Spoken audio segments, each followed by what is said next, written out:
COP26 features global leaders with a focus on climate issues across the world. Yet Israel's differently abled energy minister was not able to take part in this event, raising concerns about the summit's accessibility, or rather lack thereof.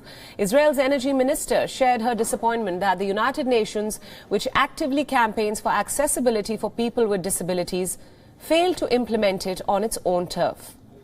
The minister could not access the venue as differently abled delegates had to either walk or use a transport, which was not suited for a wheelchair. She said that she came to attend the UN summit to advance the joint struggle against the climate crisis. Meanwhile, Israel's Foreign Affairs Minister, Yair Lapid, said, and I quote, "It is impossible to safeguard our future and address the climate crisis without first and foremost caring for people, including ensuring accessibility for people with disabilities."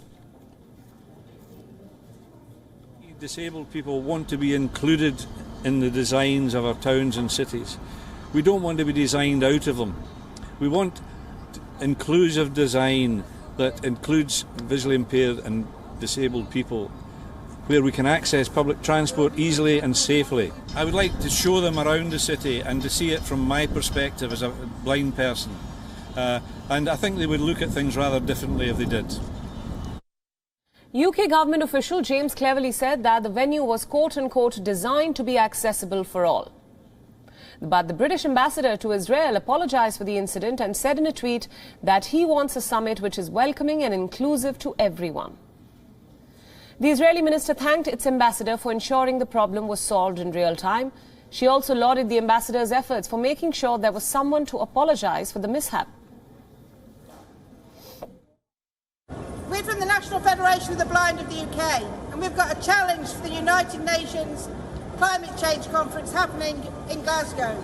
We want the accessibility for blind, visually impaired people to be totally involved in the discussion, and to any of the policy changes and the commitments that make have to be underpinned by accessibility, because we do not want to be left behind in this global race to tackle climate change, to tackle pollution and to tackle congestion. We want to be in the heart of those discussions, but at the moment we're being left behind.